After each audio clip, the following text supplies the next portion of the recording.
diz assim a partir do verso 1.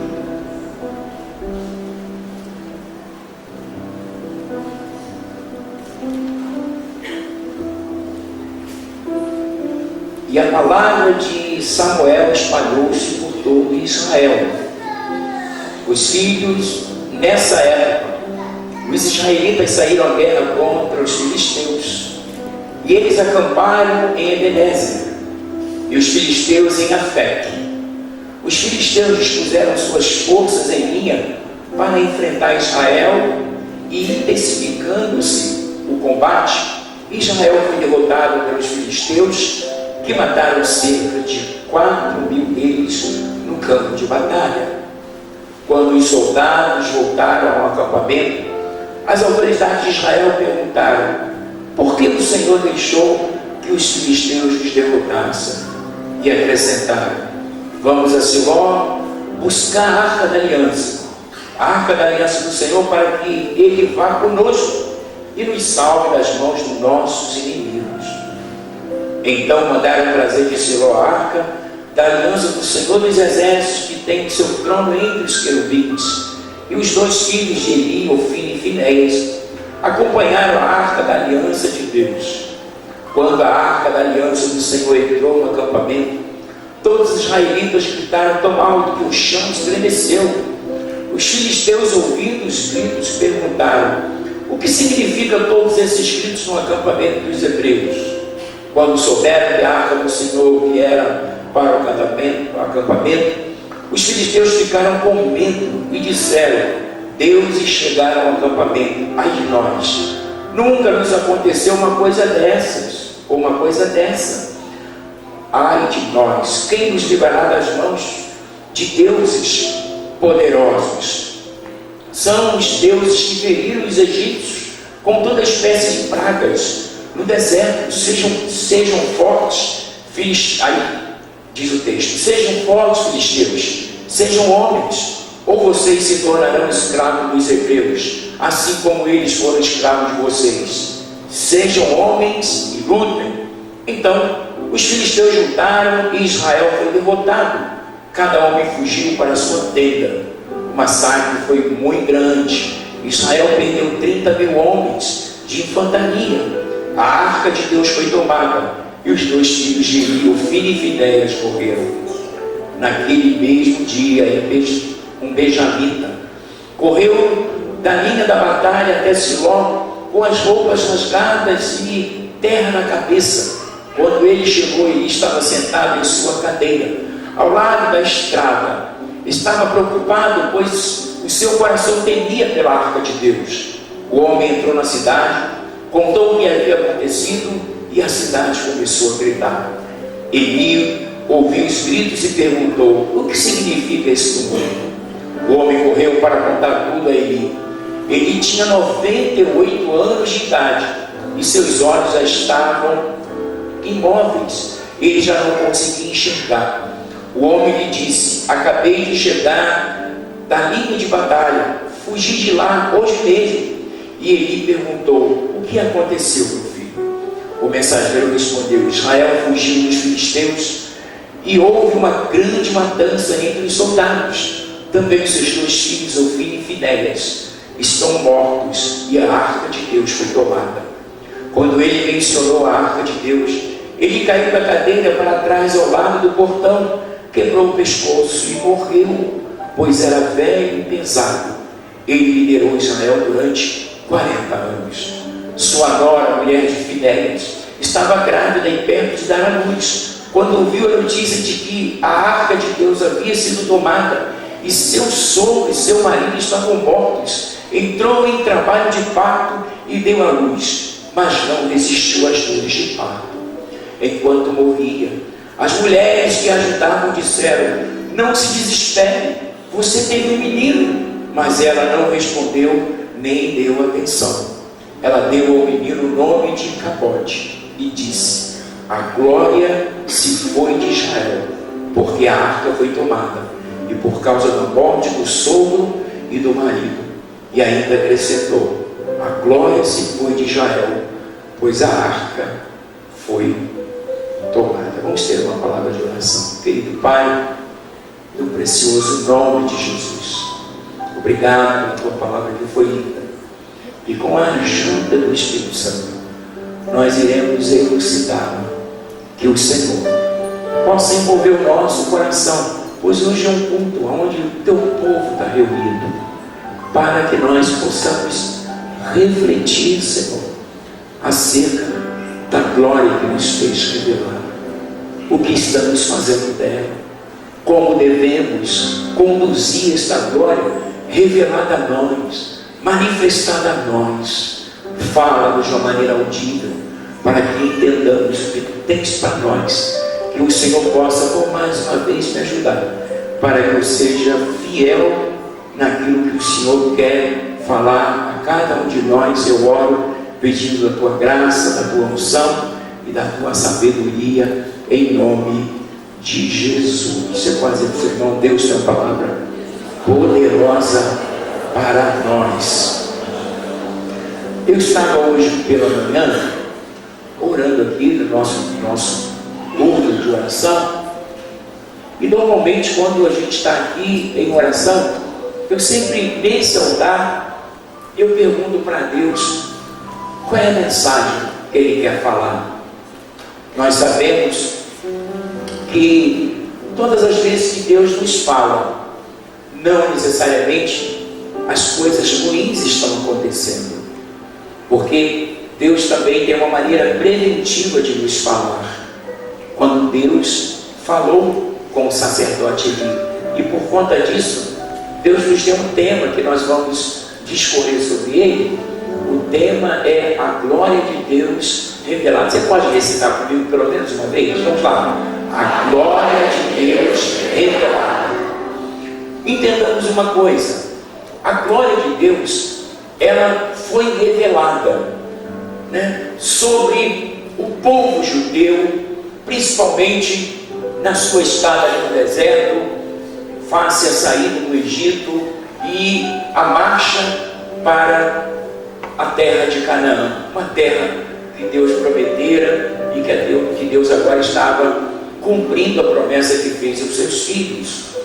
E durante aquele percurso que se deu por 40 anos, em todos os dias da caminhada do povo judeu, diuturnamente, Deus se manifestava, fosse durante o dia, numa coluna de nuvem, fosse à noite, através de uma bola de fogo, por conta dessa manifestação.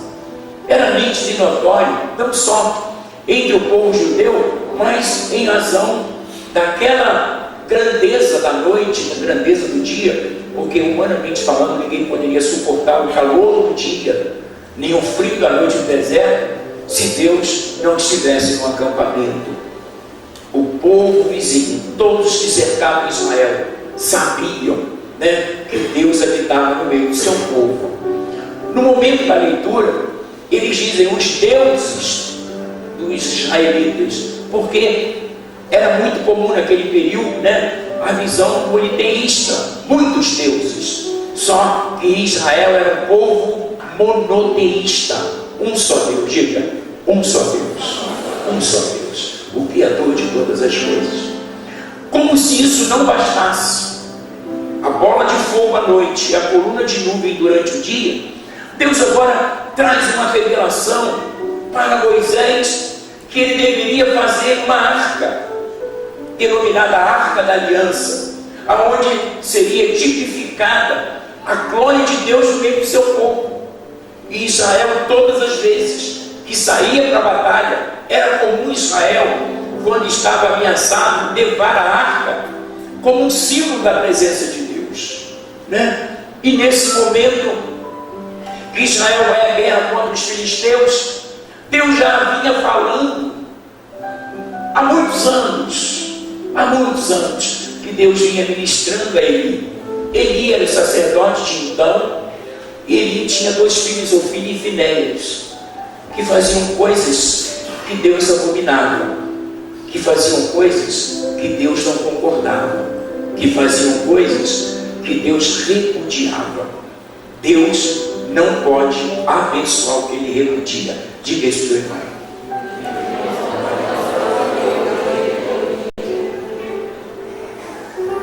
Precisamos primeiro saber se quando pedimos a bênção de Deus, precisamos saber primeiro se Deus não repudia aquilo que nós pedimos. Precisamos saber antecipadamente se aquilo ali está em consonância com aquilo que pedimos. Balaão quis amaldiçoar o povo, por algumas vezes tentou fazê-lo, não conseguiu, e Deus foi claro e direto com Balaão, disse assim: você não pode amaldiçoar o que eu abençoei. Homem nenhum, profeta nenhum. E Balaão já estava vendido em razão do seu movimento político, né? E Balaão já estava com seu coração corrompido em razão daquela situação.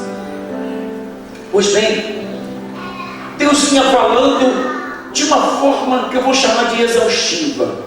O que é? Enquanto Deus não vai exaurir todas as probabilidades, possibilidades de reverter, Deus não para. Então, quando Deus traz o juízo, quando Deus traz uma sentença, Ele não faz sem antes nos advertir, como nós fazemos com os nossos filhos. Você diz: filho, ó, já tenho te avisado, não deve fazer isso, porque eu vou me aborrecer, e o dia que eu parar para resolver, você vai se arrepender. É isso que a gente fala com os nossos filhos? Sim ou não? Sim, né? A gente não pode permitir que os nossos filhos, esposa, esposo, pessoas que nós temos conhecimento, ou que vivemos com essas pessoas, sabemos que essas pessoas estão fazendo coisas que Deus repudia, e a gente tem que ter, né, o mérito, eu vou chamar de mérito, de advertir essas pessoas, de pedir que essas pessoas não façam. E hoje, irmãos, nós estamos vivendo dias trabalhosos. Por conta de quê? Ouça o que eu vou dizer para não parecer um paradoxo. Nós estamos vivendo dias trabalhosos por causa que os homens não estão sabendo se conduzir diante da graça de Deus, né? As pessoas estão fazendo coisas que não deveriam e achando que Deus não vai se importar, ou que Deus não vai trazer a juízo aquilo que se faz. E eu estava pela manhã orando, e o Espírito de Deus foi ministrando essa palavra, né? A glória de Deus revelada. E o que eu queria dizer para você, que a glória de Deus já foi revelada à sua família, a você, à sua casa, os seus filhos. Não a deixe ir. Diga para o seu irmão: a glória foi revelada, não a deixe ir. Diga: só você pode fazer com que ela vá, ou impossibilite que ela vá, porque Deus, na verdade, está ministrando uma palavra preventiva a todos nós. Não deixe a glória ir. Os grandes homens viveram isso. Davi um dia viu também que a glória de Deus se foi. Salmo 51, salmo da penitência. Davi era um homem segundo o coração de Deus, e de repente Davi se viu emaranhado com uma tristeza, com o seu pecado não confessado, e de repente ele foi exposto, porque Davi não se expôs, então Deus resolveu expor. Se você não se descobre, Deus te descobre, mas não deixa Deus te descobrir. É melhor que a gente se descubra. Davi não quis se descobrir, Deus o descobriu. Eu lembro muito da minha mãe.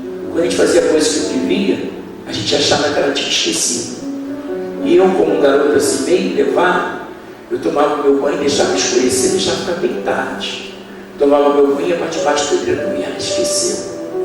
Meu irmão, de repente, ela puxava assim, ela corria, comia. Eu falei: meu Deus, eu achei que ela tinha esquecido, né? Ou seja, quem sabe ela me deu tempo para eu me arrepender de mãe. Era terrível você apanhar achando que estava tudo bem, né? Minha mãe fazia isso. Então, o que acontece aqui? Deus fez isso um dia com Davi. E Davi chegou a ponto de dizer assim: não retires de mim o teu espírito, nem a alegria da salvação. Ei, Davi está dizendo isso no tempo da lei.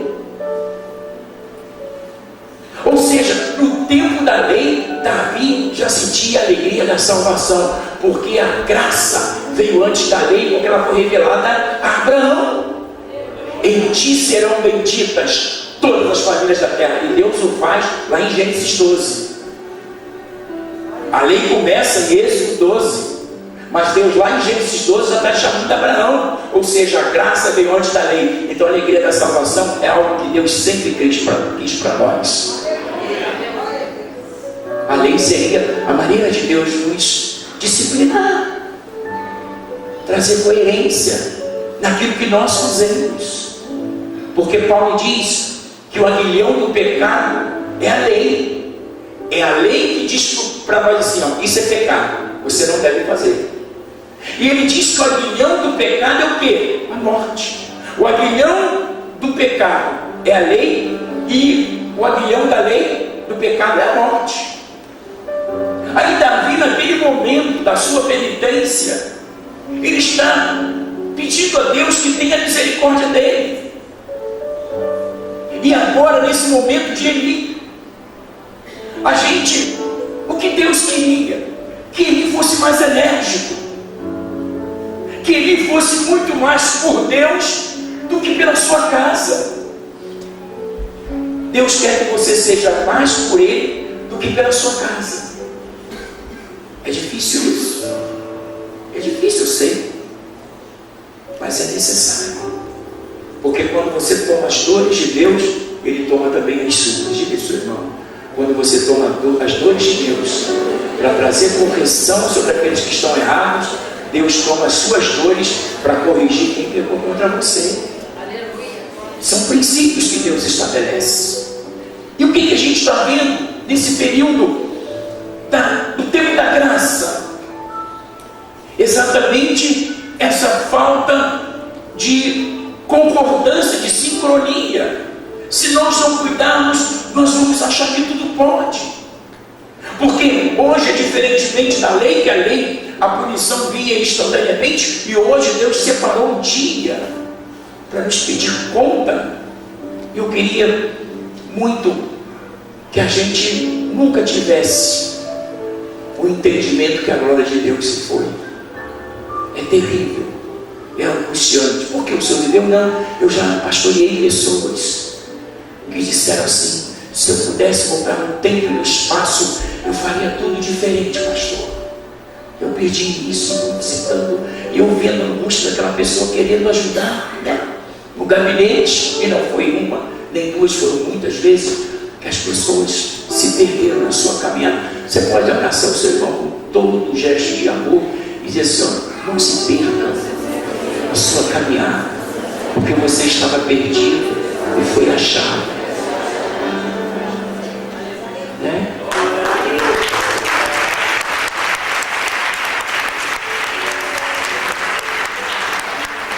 A melhor coisa é servir a Deus.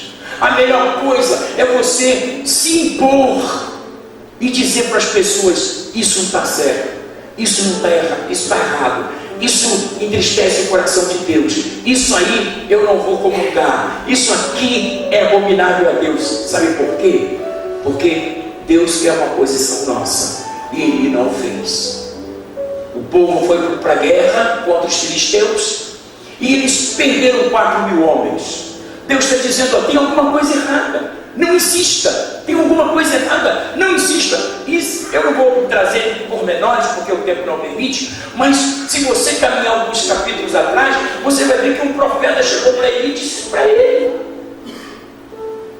olha, o que seus filhos estão fazendo está errado. Seus filhos estão se deitando com mulheres atrás da tenda. Uma coisa grave, irmãos. Isso tem 4.000 anos. Um espírito de prostituição. Quem era o filho de Finéias? Sacerdotes, filho de sacerdote que cuidava das coisas santas. Eles estavam pegando, alfinetando lá, que havia um garfo que o sacerdote, a porção do sacerdote era dada assim, estava lá o holocausto, a gordura era queimada, e Deus separou a coxa direita e o peito. do animal, aquilo era a porção do sacerdote. Ele espetava depois de assado e trazia, era a porção dele. Mas os filhos de Ofni e Finéias começaram a tirar as coisas cruas. As coisas estavam cruas.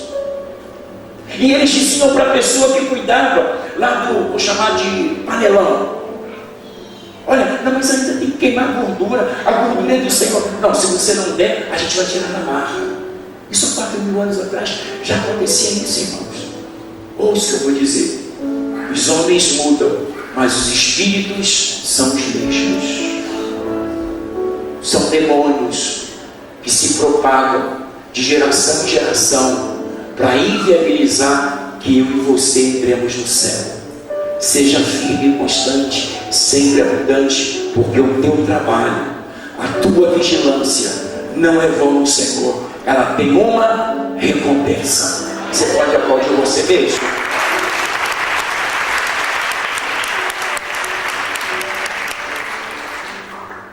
Pois bem, Eli sabia disso. E Israel foi, perdeu 4.000 homens de infantaria. E agora, veja bem, aonde eles marcaram a batalha? Num lugar chamado Ebenezer, que quer dizer até que eles ajudou o Senhor. Não adianta nada a gente recitar uma frase feita se a gente não estiver em sintonia com aquilo que nós professamos. O Senhor é meu pastor e nada me faltará. Mas você tira a porção que é de Deus, como não vai te faltar? Não adianta a frase feita. A frase feita, ela só tem o seu efeito quando nós estamos em sintonia com aquilo que nós professamos. Se assim não for, Deus não se responsabiliza, ainda que nós professamos uma verdade, mas se estivermos fora da verdade, não há recepção, poderá haver uma rejeição. A porção de Deus você não deve reter. Sabe por quê? Porque você não tinha nada, como Eli, como eu não tinha nada, como cada um de nós não tínhamos nada, e Deus nos deu. E às vezes nós retemos e vemos que nada acontece e achamos que vai passar. Não vai passar, meu irmão. Cuida do que é seu. Cuida do teu momento de entrega. Cuida do teu momento de devoção. Faça o seu culto doméstico. Levante de madrugada e vá orar. Faça os seus jejuns, as suas orações. Busque intimidade com o Senhor, porque aquilo que poderia vir abalar sua casa, antes que venha, Deus vai dizer assim: está sendo arquitetado no inferno algo contra a sua família, mas porque você me ama e anda nos meus caminhos, eu vou te revelar o que está por vir, e você vai orar, e eu vou aniquilar, e vou sair na tua frente. Nessa peleja, você não há de pelejar, você vai parar e vai ver o que eu vou fazer por você, porque Deus tem compromisso com aqueles que têm compromisso com Ele. E meu irmão, é no tempo da graça. Você serve a um Deus vivo, fiel e verdadeiro, tomando sorvete de flocos, bebendo Coca-Cola, comendo traquinas, indo para a churrascaria e comendo pizza. Sempre quer mais que isso, ar-condicionado à noite, durante o dia no carro, jogando bola, fazendo gol. Meu irmão, o tempo da graça é muito bom mesmo. Abraço, Adriano. Hoje é melhor. Cuidado desse melhor, para você não fraquejar. Hoje está melhor. Hoje está melhor. Hoje está melhor. Imagina um dia Deus chegando assim: vou chamar aqueles que me serviram embaixo de tenda, sol de 40 graus, mau cheiro, né? Dificuldade em tomar banho. Pensa bem, 3 milhões de pessoas com dificuldade de tomar banho, irmãos. Você acha que havia um bom cheiro? Mas eles fiéis lá: você hoje tem o teu banheiro Dental 12, né? Colgate 12, aquela coisa aí. Aí depois de limite, né? Tanta coisa, um desodorante como oliva e lírio, tanta coisa, um perfumezinho francês. Deus um dia vai chegar e vai chamar ele e dizer assim: você foi fiel, e você, com todo o teu ar-condicionado, com todo o teu carro, com tudo aquilo que eu te conferi, vem cá, vou colocar vocês na balança. Tá? Não pensa não, com esses homens não. Eles não tinham nada, foram fiéis, eu tenho tudo. Ei, tu que é um profeta, diga ao seu irmão: Deus tem te dado tudo. Não fiz o que é dele, devolva o que é dele, não murmure, pare de murmurar, comece a cantar, porque o que você tem feito, tem vivido é ínfimo, é nada diante do que eles enfrentaram, e sobretudo eles foram fiéis.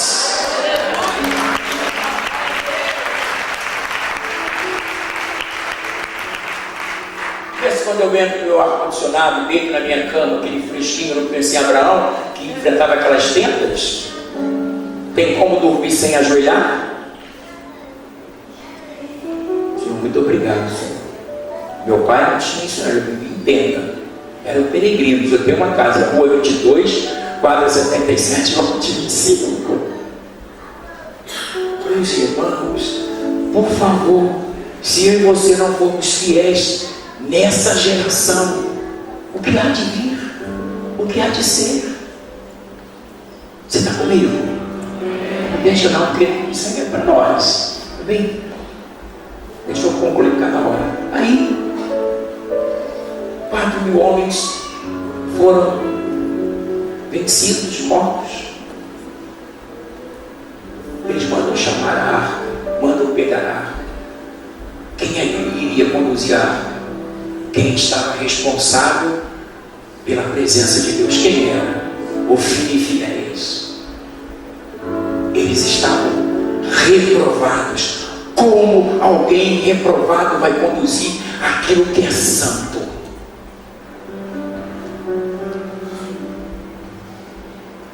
Será que Deus não permitiu aquela situação para botar um ponto final naquela situação? E às vezes a gente pensa que Deus não vai colocar um ponto final no tempo da graça. Deus também coloca ponto final no tempo da graça.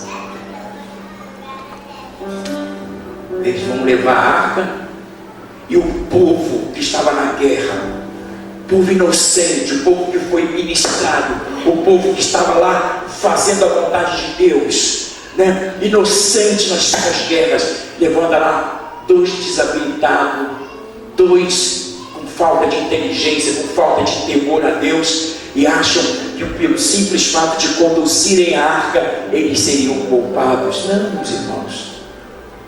Quanto maior for a responsabilidade, quanto maior forem as responsabilidades, seriam as tarefas, maior será a responsabilidade. Diga para o seu irmão: quanto maiores forem as tarefas, maior será a responsabilidade. Entendeu? Você está comigo?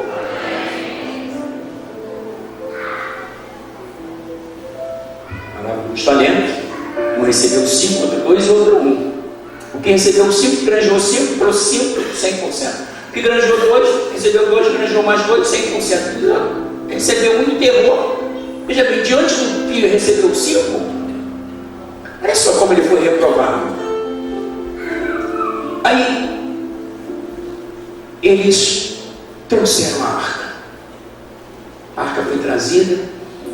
E o povo que estava ali, os judeus, começaram a jubilar, uma gritaria de alegria, tipo assim: a arca veio, a presença do nosso Deus está no meio do seu povo, nós agora vamos vencer esses incircuncisos, esses filisteus malditos, nós os venceremos. Por quê? Porque a arca foi trazida para o meio do arraial. Nem tudo que aparenta é. Porque Deus não tem um culpado por inocente. Pastor, mas a mensagem está, ainda bem, irmãos, que a gente fica em estado de alerta. Amém? Amém. Trouxeram e vão de novo para a guerra. Aí agora foram umas 4.000 homens, não? Foram quantos homens? 38.000. 38. E Deus disse assim para Eli: vocês irão à guerra, a arca será tomada, Seus filhos vão morrer, porque você não cuidou daquilo que eu te dei para cuidar. Aí você vai dizer assim, um Deus tão rígido. Não, meus irmãos. Olha, a rigidez de Deus fez com que Ele desse o seu único filho para nos poupar do inferno, do pecado, da justiça e do juízo. Deus se Deus foi rígido, Ele foi rígido uma vez consigo mesmo, dando o seu único filho para que nós não morramos, mas tenhamos o quê? A vida eterna. E vou dizer uma coisa para você, é muito mais fácil ser cristão hoje do que nos outros tempos. Muito mais fácil.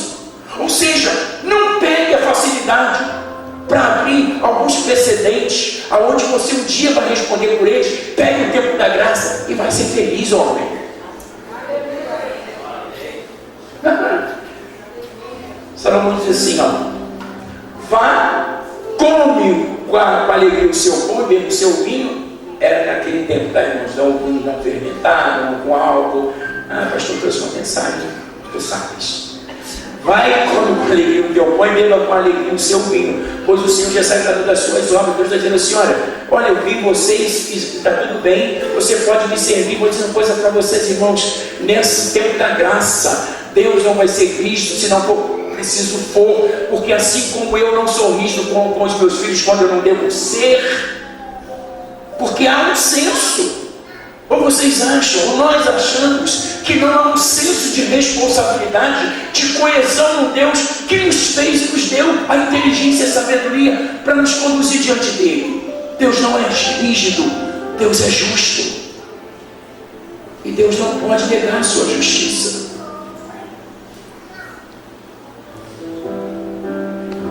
38 mil foram ceifados, a arca foi levada, ou seja, a presença de Deus foi levada por quem?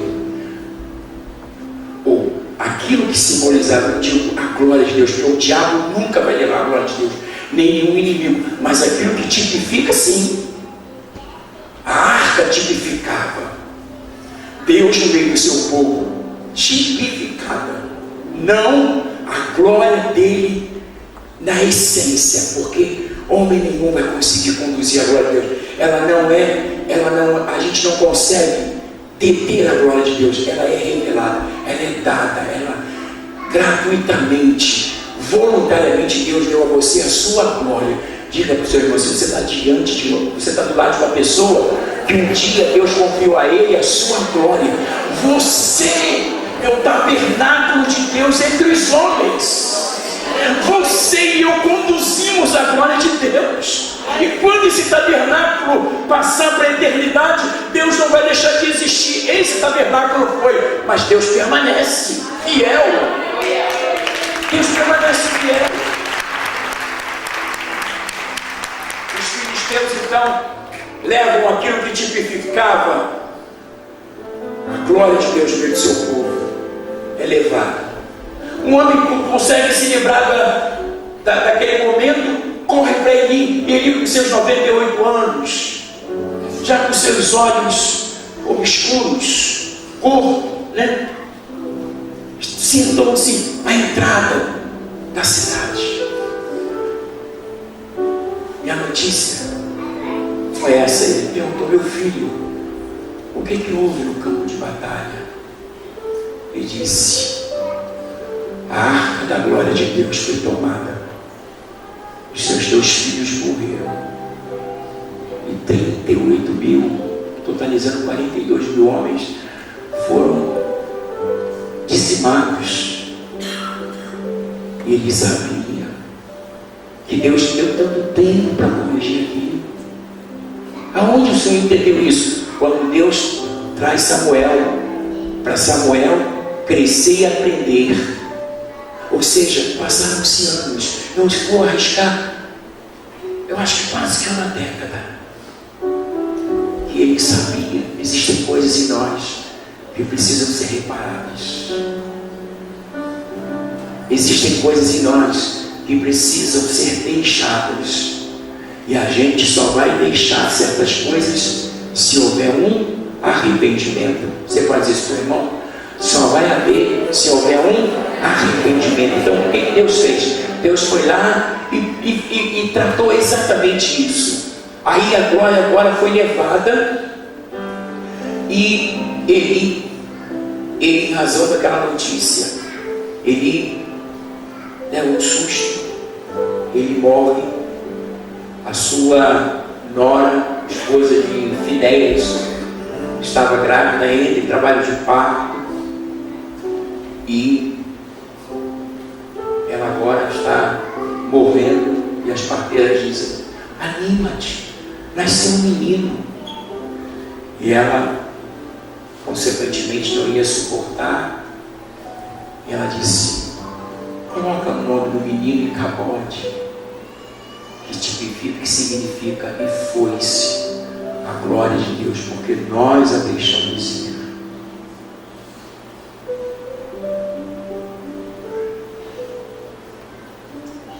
Às vezes coisas tão pequenas, irmãos, estão nos impedindo de naquele grande dia entrar no céu, começar por mim.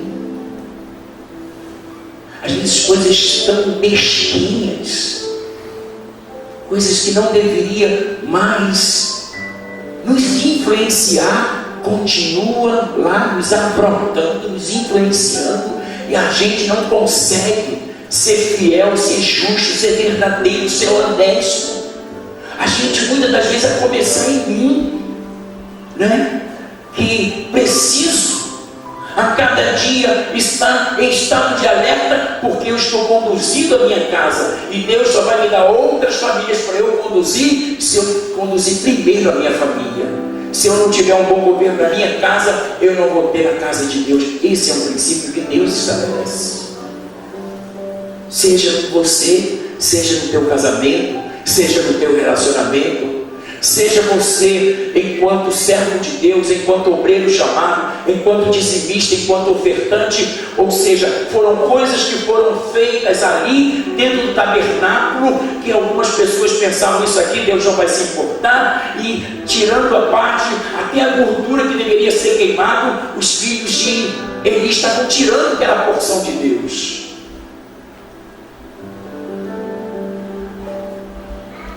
Não, mas a porção de Deus vai ser queimada, Deus não vai se importar, a porção vai ser queimada para Ele. Diga para o seu irmão: seu dízimo e oferta serão entregues a Deus, e Deus vai determinar o que tem que ser feito. Diga: a sua adoração, o seu louvor e a sua entrega são para Deus, independente do que as pessoas dizem, do que as pessoas acham. Faça o que Deus te mandou fazer e ponto final.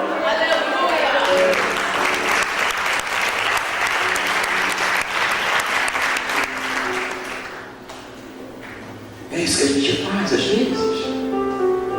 Eu estou tão cansado. Apóstolo, nem vai sentir a minha falta. Você olha para você, você tem um ladinho que você senta. Eu vou com a Nete no carro, a gente vai pontuando. Tem dia que dá 20. Fulano escreve aí, Beltrano escreve aí. Pastor, como é que o senhor me viu? Eu fico escondido atrás da irmã fulano de tal, para ver se vai aparecer na mensagem. Meu irmão, quando você vem, se eu sou uma câmera, com esse olho aqui que é infinito, já pensou Deus? Sei quantos estão faltando. Depois do Evangelho, hoje médico daí, foi no casamento do Mariano em Campos, eu fiquei cada ceia, Senhor, muitas pessoas. Depois eu vou pedir: Senhor, onde estão essas pessoas? Vai lá, Jesus. Convence essas pessoas, tem muita graça. Todo mundo tomando Coca-Cola, todo mundo comendo sorvete de fogo, tomando carne, picanha, alcatra, e as pessoas ainda estão sendo infiéis. Desperta esse povo, Senhor. Sabe por quê, irmãos? Jesus disse para Jerusalém: se Sodoma e Gomorra vivessem o que vocês viveram, eles teriam se arrependido. E Jesus diz para os judeus que naquele grande dia, Sodoma e Gomorra, que viveram o massacre, Deus fez chover fogo no céu e massacrou todo mundo. Deus está dizendo que um dia eles serão parâmetro, em razão dos judeus que não querem nada. Olha só, Deus não é injusto, não. Deus é justo.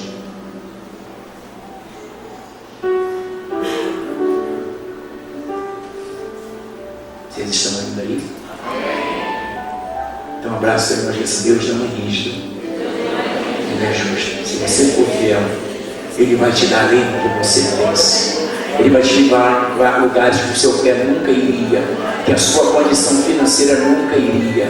Ele vai te dar coisas que você nem imaginou ter. Ele vai te dar uma família, Ele vai tirar você do vale da sombra da morte. Vai te trazer em poder e vai te fazer assentar entre os príncipes. E naquele dia você não vai dizer que Deus é rígido, você vai dizer: opa, Deus é justo.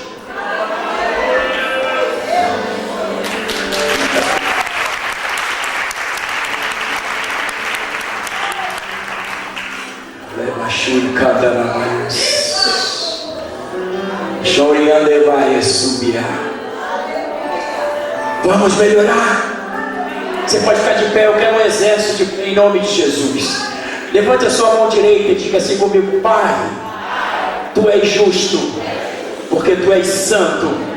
E porque Tu és santo, o Senhor exige que eu te sirva com uma consciência pura, com entendimento. O Senhor não espera que eu seja perfeito, mas o Senhor quer que eu seja sincero. O Senhor quer ouvir a minha oração em coisas que eu não posso vencer sozinho.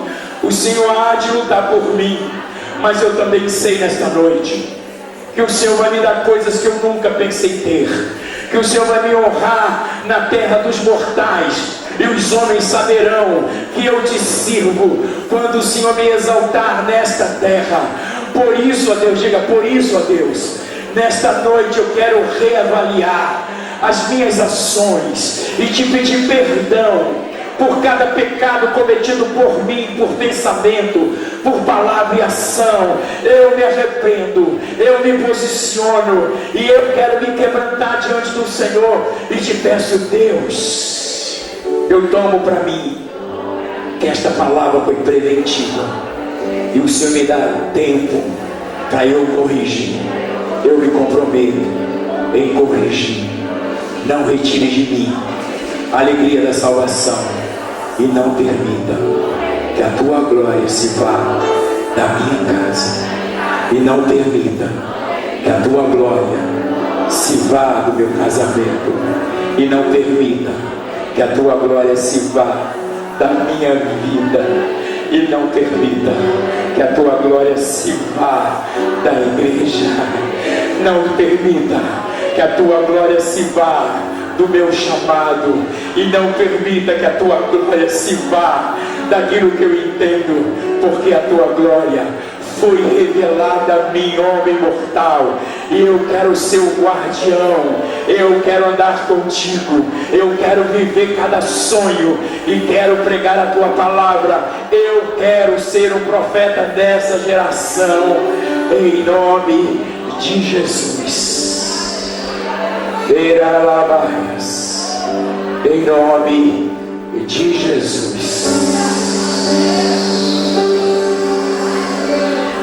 Pois eu recebi do Senhor o que também vos entreguei, que o Senhor Jesus, na noite que foi traído, tomou o pão e, tendo dado graças, o partiu e disse: tomai e comei, isto é meu corpo que é partido por vós, fazei isto em memória de mim. Semelhantemente, depois da ceia, tomou Jesus o cálice, dizendo: este cálice é o novo testamento do meu sangue. Pois todas as vezes que comerdes do pão e beberdes do cálice, anunciais a morte do Senhor até que venha.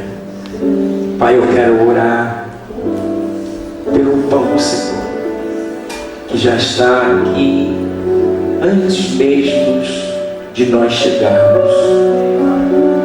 Ele aqui já estava diante do Senhor. Nós te apresentamos esse pão que simboliza o teu corpo partido, que ao comermos dele, do Senhor, que a nossa vida espiritual seja melhorada, aperfeiçoada, pois sabemos que o Senhor é tão bom, Senhor, tão justo, tão fiel. Também oramos pelo vinho, que simboliza o teu sangue vertido ao bebermos de Ti, Jesus, que nós sejamos cheios da Tua sabedoria para nos conduzir na terra dos homens. Honra cada filho, pois assim nós Te bendizemos em todo o tempo, em nome de Jesus. Vou pedir que os bispos venham aqui me ajudar a servir a ceia e nós vamos ouvir o coral vai se posicionando. Podem ir os diáconos e depois